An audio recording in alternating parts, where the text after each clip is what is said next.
सभी भक्तों को मेरी तरफ से राम राम। मैं आपको एक रविवार कथा सुना रहा हूँ जिसका अपने जीवन में बहुत ही महत्व है। इस रविवार की कथा को सुनने के बाद हमारे सभी गृहस्थी के सब कष्ट दोष सब दूर हो जाते हैं और अंत में मोक्ष की प्राप्ति होती है। एक बुढ़िया थी, उसका नियम था प्रति रविवार को सवेरे ही स्नान आदि कर घर को गाय के गोबर से लीपकर भोजन तैयार करती थी और फिर स्वयं भोजन करती थी। ऐसा व्रत करने से उसका घर अनेक प्रकार के धन धान्य से पूर्ण था। श्री हरि की कृपा से घर में किसी प्रकार का विघ्न या दुख नहीं था। सभी प्रकार से घर में आनंद रहता था।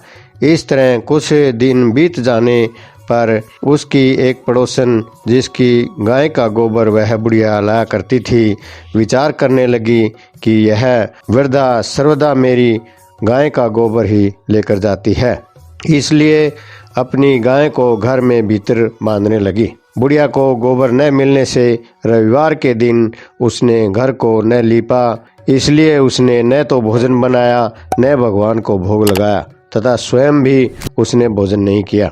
इस प्रकार उसने निराहार व्रत किया। रात्रि हो गई और वह भूखी प्यासी ही सो गई। रात्रि में भगवान ने उसे सौंपन दिया और भोजन न बनाने तथा भोग न लगाने का कारण पूछा। बुढ़िया ने गोबर न मिलने का कारण सुनाया। तब भगवान ने कहा कि माता, हम आप तुमको ऐसी गाय देते हैं जिससे सभी इच्छाएं पूर्ण होती हैं, क्योंकि तुम हमेशा रविवार को गाय के गोबर से घर को लीपकर भोजन बनाकर मेरा भोग लगाकर खुद भोजन करती हो।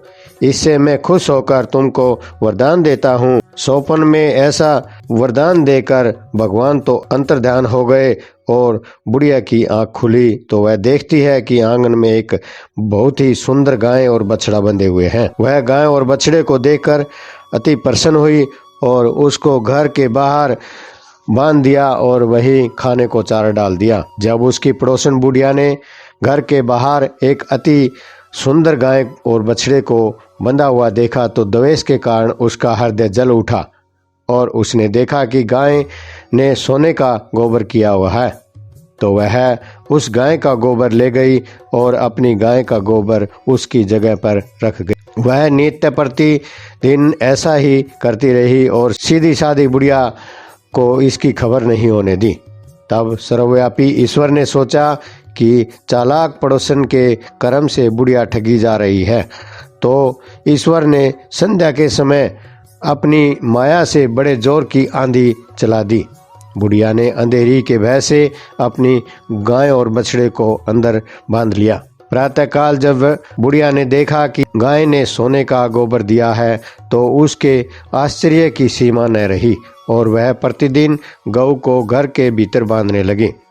उधर पड़ोसन ने देखा कि बुढ़िया गऊ को घर के भीतर बांधने लगी है और उसका सोने का गोबर उठाने का दाव नहीं चलता, तो वह ईर्ष्या और डाह से जल उठी और कुछ उपाय न देख पड़ोसन ने उस देश के राजा की सभा में जाकर कहा कि महाराज, मेरे पड़ोसन वृद्धा के पास ऐसी गऊ है जो आप जैसे राजाओं के योग्य है। वह नित्य सोने का गोबर देती है।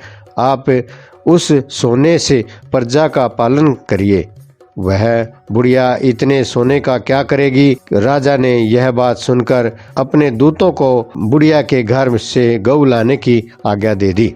बुढ़िया प्रातः ईश्वर को भोग लगाकर भोजन ग्रहण करने ही जा रही थी कि राजा के कर्मचारी गऊ खोलकर ले गए। बुढ़िया काफी रोई चिल्लाई, परंतु कर्मचारियों के समक्ष उसकी कोई न चल सकी। उस दिन बुढ़िया गऊ के वियोग में भोजन न खा सकी और रात भर रो रो कर ईश्वर से गाय को पुनः पाने के लिए प्रार्थना करती रही। उधर राजा गऊ को देखकर बहुत प्रसन्न हुआ, लेकिन सुबह जैसे ही वह उठा सारा महल गोबर से भरा हुआ दिखाई देने लगा। राजा यह देखकर घबरा गया।